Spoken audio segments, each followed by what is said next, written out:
Hello everyone and welcome back to my fourth video, Dave Racing GT. Today we'll be taking a race around the Nurburgring Spring circuit. We will be driving the Nissan GTR and starting at the back of the grid, 15th to the 15th position. This lap will be a 15th lap race and we'll be going for the no stop strategy. So to kick things off, we'll be coming up to the first corner here. You can see that there are a lot of Porsches on show here. That's because this track lends itself to the Porsche very well. Porsche is very good on the tyre degradation and the fuel. Overall, it's just a great car. First corner, you can see that one of the Porsches actually went wide, so we moved up one position into 14th. This middle sector of the track is quite technical, lends itself very much to the Porsche, but we'll see what we can do in this Nissan GTR. However, it is very much a boat compared to some of these other cars. Moving up the inside of that silver Porsche, we take the 13th position, and there's an AMG's gone wide there as well, that orange AMG, so we take 12th there as well. Not bad return to the first couple of corners. Coming around to the back straights here, we can see we're in 12th position now, and there is two Porsches, the Porsche and a Nissan GTR in front. Nissan GTR has a penalty which will serve at that penalty line, and you can see it's ghosted out. We will close right up to the back of him here and try and move up the outside. He leaves us space. We temporarily move up into 11th position, but we can see he comes right back up the inside quite aggressively and takes that position back. So go back down to 12th, but we won't worry yet because it's a long race. You can see that pink Porsche is spun out there on the penalty entry line as well, so we move up into 11th. Coming around the final corner here to conclude the first lap, we can see the Peugeot did not get the best exit there, a bit of spinning on the curb. Allows us to get a better exit, and we move up the inside of him here. We're definitely favourites for the first corner. Try and brake as late as possible, but you can see the Peugeot has actually managed to hold on the outside there. Slight contact, but it sets him up very well for the next part of the track. It allows him to turn on the inside there. This technical section is fairly difficult in these GTRs as they turn like boats, but we do our best to keep it within the lines. Peugeot drives exceptionally well there and holds on to the 10th position, very good to him. Coming up to the sharp right hand turn here, we close up right behind Peugeot again. We get a better entry into that corner, we close it just to a few tenths again. We can see a yellow flag has been waved. In front of Peugeot there is quite a tussle going on with a bunch of cars, a bit of contact there as well. As we round this right hand turn, we can see that there is a blue Porsche losing a few positions. Our friend Peugeot smashes up the inside and muscles past him there to take that 9th place. We're closing the gap here on the Porsche. We definitely got him on the straight line speed. However, I'm very conscious that the Porsche may try and seek revenge there, and that's exactly what he does. He sends our friend Peugeot straight into the grass and takes that 9th position back. We're still in 10th. If we look to the radar in the bottom right, we can see there's a car that shoots up the inside, hits the side of our car, and then hits the pit entry wall, effectively ending that move and perhaps even ending their race. Interesting move indeed. Crossing the start-finish line for lap number 3, we can see we're currently in 10th position, up 5 positions. Coming to the first corner, we close up behind the next group of cars. We can see the blue Porsche runs a bit to this right-hand side there. Whoever holds on to his position, that's the blue Porsche Kappa American driver who had pushed our friend Peugeot earlier on. Very conscious not to perform any dive bombs. He does run wide there, whoever holds on. Doesn't give himself the best line for the next corner, but I don't want to perform any dive bombs on him just in case he decides to give us the same treatment as Peugeot. Brake just at the 100-meter board again, dropping from 3rd to 1st. Coming around that right hand corner, setting ourselves up nicely for the next part of the track. Brake just in between the 150-meter board, and coming around the final corner here to the back straights, you can see that the blue Porsche runs wide there, giving us a better exit. We definitely have a run on him this time. We close right up behind him, and just as we move right, he cuts across us. Not sure if that was a legal move, but the stewards will have to look at that after the race. Coming up to the chicane here, we can see we close right up behind him again. You can see the cars in front. It is a Peugeot and another Porsche begin to jockey for position as well. Take a wide entry into this corner, trying to open up the corner as much as possible, but that Porsche is just fantastic with its traction and exit speed. We are definitely quicker in a straight line, but it's so tricky to close up to that Porsche because by the time we get to the end of the straights, there's no more time to overtake. Coming into the first corner again, we can see that we're still in 10th position. However, it is very close with the 3 cars in front. But it doesn't take too long for more drama to happen. As you can see, the Kepa decides he's just done with being in 9th position and smashes the Porsche right out of the way. Not sure of the legality of that move, and he picks up a half a second penalty for his punishment. We actually move up on the outside of the Peugeot as well. He's very slow coming out of that corner. I think it's probably due to some damage that he's picked up. Coming around this sweeping right hand turn here, we can try and tuck up behind the Porsche as much as possible, as I know he's going to be serving that penalty in the back straights. Braking just after the 100-meter board there, keeping the car between the lines. However, coming around this right hand turn, you can see we run just a little bit too wide. That's due to the getting on the accelerator just a little bit too early, but nothing too major. You can see the Kepa actually returns to his solid state just in time to keep his 8th position. However, the Porsche is not done yet, as he shoots up our outside and seeks revenge by smashing right back into the Porsche. Well, you know what they say about karma? Moving a lap ahead here, and nothing really happens for the rest of the lap. We are coming around to the technical section. We can see we've moved up 1 position there as the McLaren has spun off the track. We're currently in 7th. Coming around to the back straights here, lap number 5. You can see in front there's another Porsche. We actually are in quite a quick lap here, as we've picked up the quickest sector. Coming up to the chicane here, we can see there is a combination of American and Brazilian drivers in front. Hitting the 100-meter board nicely, coming around the chicane, take it quite well, trying to close the gap. However, we actually pick up a half a second penalty ourselves there. So as you see, no one's perfect. Felt it was a little bit harsh, but what can you do? Crossing the start finish line to begin lap number 6, we actually pick up the quickest lap, and as you can see in the bottom left there, that lap has somehow stayed, even though we've seemed to have cut the chicane and picked up a penalty. Not really sure on the legality of that situation. If anybody knows, please let me know in the comments how I can seemingly cut a corner and get a penalty, but then still hold on to the quickest lap. That seems to be a bit strange for me, but anyway, I digress. Back to the race here, we can see we currently have to serve this half-second penalty. And in front of us in 5th and 6th, 2 Porsches, 1 American driver and 1 Brazilian. Coming around this technical right-hand turn, we drop to first again, take the corner quite well. Close right up behind the drivers in front. Coming around this left hand turn, we try and brake somewhere between the 100 and 50 meter board. And for this right hand turn, I just brake as soon as my wheels are about to hit the grass on the left hand side. We get a decent exit, however we have to serve this half a second and the cars in front pull away again. A little bit disheartening, but what can you do? All we can do is try and take the chicane a little bit better this time. Brake just after the 100 meter board, try and take the chicane as clean as possible. Not the quickest, but at least there's no penalty this time round. The cars in front are beginning to squabble a bit, which allows us to close up behind them. Take the final corner quite well and get good exits as well.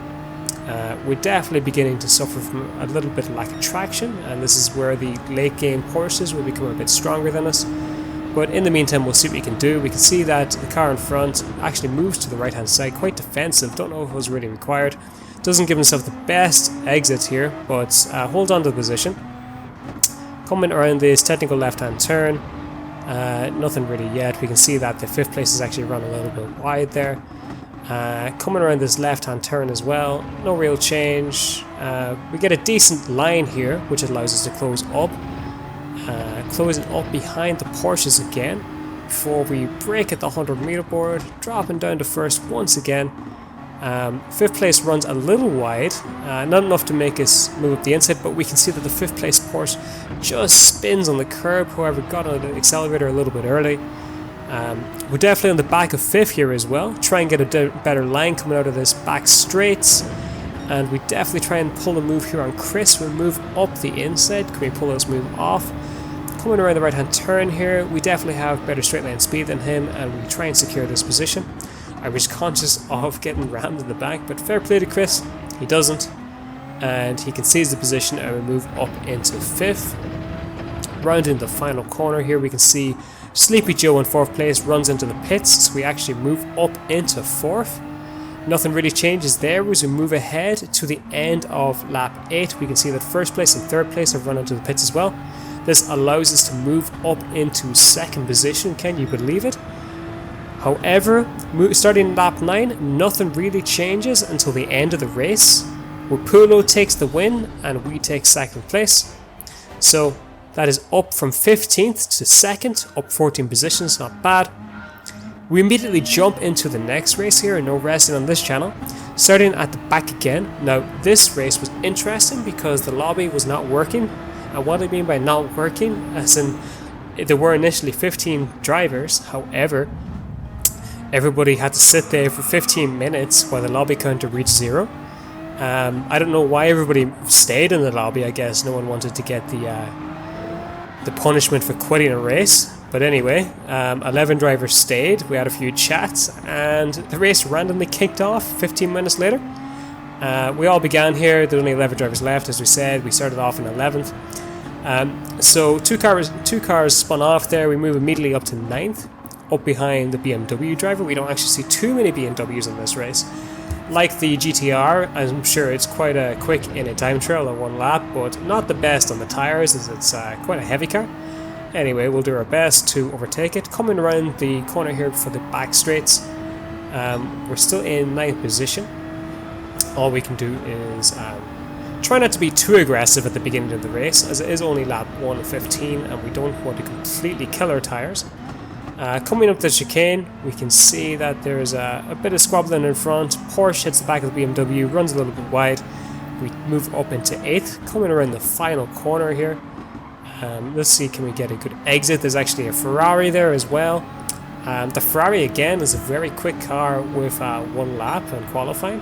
However, it's just too sore on the tyres, and any Ferrari I've seen on this track, by the time you get to lap 6 or 7, it's just so much oversteer you can't even handle the car anymore. You definitely have to pit. Okay, so on the outside is a Peugeot. We give him space, he holds on to the inside of the track there. Peugeot again is a very good handling car, definitely stronger in this middle section. As you can see, he tries to move up the inside of the BMW is struggling for the cornering there. We all take that right hand turn, come up to the technical right hand section. Again, this right hand turn is unique to this sprint variation. We actually almost hit the back of the Peugeot and have to perform some evasive maneuvers there. However, thankfully there's no contact.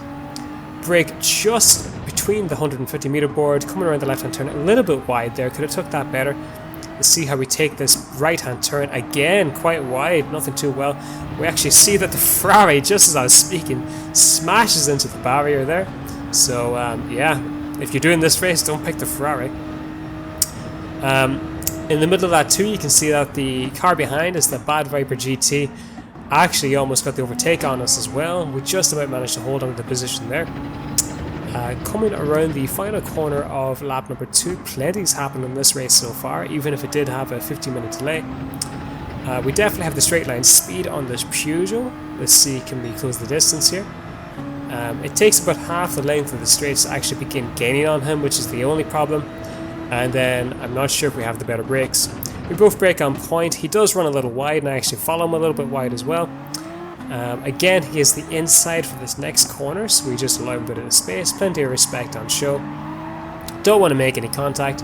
Coming into this last hand turn, I decide to just perform a dive bomb, and it pays off. I move up into 6th position. Take that, thank you very much. I'm quite conscious here that as the race leads on, I very much have to make the most of the Nissan GTR because the tyres will just begin to fall away from me eventually, so we have to make the most of our advantage now. We moved a lap ahead here to the end of lap 3. We can see there's a bit of contact with the Nissan GTR and the BMW, and up the inside shoots the Peugeot to take advantage of that mess. I had to put on the brakes there, trying my best to avoid any contact. We do move up into 4th, however that Peugeot just shot up between us all. Coming into the first corner, you can see there's 4 or 5 cars here.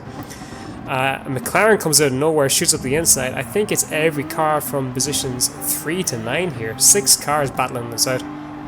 Great racing on show. Coming around this technical section here, I do think I'm driving the tyres just a little bit too hard here. Peugeot runs a bit wide there, doesn't give himself the best line for the next part of the corner, and it definitely gives us the impetus to shoot up the inside here. He doesn't really contest it, as he knows he's already lost the position. Braking on the 100 meter board, just try and pin our car to the inside so we can't get the cutback. That's exactly what we do.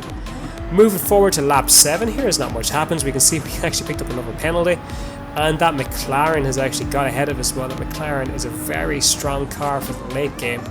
A bit aggressive on the chicane there. He runs a bit on the grass. We take that third position back from the McLaren, coming around the final corner here, run a little bit wide. But I just wanted to show this clip to show that, that Aston Martin pulls back on the straights and gives that position back to the McLaren for pushing them out in the grass, so very good to see that. I just want to move ahead to lap number 10 here. You can see that this is the closest I actually got to position 1. Toyota Supra out in front, he's struggling big time, however to serve that penalty allows that McLaren once again to get up ahead of me into second place. You can definitely tell that Toyota Supra is really struggling on those tyres, and the McLaren is all over, and the McLaren is very good on the tyres in comparison to the Supra and the Nissan GTR. Coming around the final corner here, I'm just hoping the Toyota Supra can hold him off, but he runs just wide, really struggling for grip, and you can see just the traction in the McLaren. Even if the McLaren is not one of the quickest in the straight line, it just is able to pull away coming out of the corner and is able to get the inside for the first corner. All I can do is try and stay in touching distance here. Coming into the first corner, try and move in the inside. You can see the McLaren, a bit of spinning, but hold on to that first place. I try and swoop in behind him, but the Toyota Supra just moves across. So I'm very conscious here. I do not want the McLaren to pull away. Moving up the inside of the Toyota, his grip is completely gone, so there isn't too much of a contest as we move into second place. I'm very conscious now as the race continues that I'm definitely going to struggle to keep up with this McLaren. He showed great race pace throughout to stay at the front of the pack, and also I can imagine his tyres are in much better shape than mine. However, we'll try our best. He runs in the grass there, gives a bit of impetus. Again, we run wide, so we fail to take full advantage of that. Just looking at the tyres, my front left is completely gone. Really struggling here for grip. We should have the McLaren in a straight line, but there just isn't long enough straights. Moving towards the end of lap 13 here, we serve another penalty, and you can just see the McLaren is both well ahead.